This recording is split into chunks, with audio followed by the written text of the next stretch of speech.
Genesis 3. Now the serpent was more subtle than any beast of the field which the Lord God had made.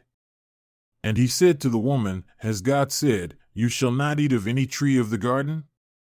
And the woman said to the serpent, We may eat of the fruit from the trees of the garden, but from the fruit of the tree which is in the midst of the garden, God has said, You will not eat of it, nor will you touch it, or else you will die.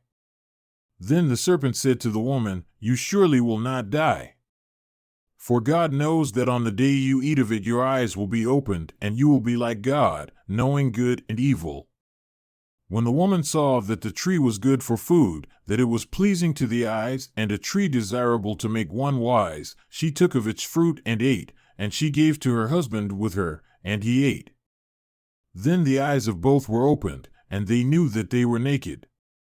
So they sewed fig leaves together and made coverings for themselves. Then they heard the sound of the Lord God walking in the garden in the cool of the day, and the man and his wife hid themselves from the presence of the Lord God among the trees of the garden. The Lord God called to the man and said to him, Where are you? He said, I heard your voice in the garden and was afraid because I was naked, so I hid myself. And he said, Who told you that you were naked? Have you eaten from the tree of which I commanded you not to eat? The man said, The woman whom you gave to be with me, she gave me fruit of the tree, and I ate. Then the Lord God said to the woman, What have you done? And the woman said, The serpent deceived me, and I ate.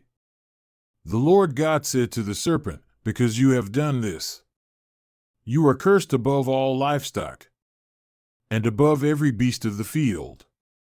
You will go on your belly, and you will eat dust all the days of your life. I will put enmity between you and the woman, and between your offspring and her offspring. He will bruise your head, and you will bruise his heel. To the woman he said, I will greatly multiply your pain in childbirth, and in pain you will bring forth children. Your desire will be for your husband, and he will rule over you. And to Adam he said, Because you have listened to the voice of your wife and have eaten from the tree about which I commanded you, saying, You shall not eat of it. Cursed is the ground on account of you. In hard labor you will eat of it all the days of your life.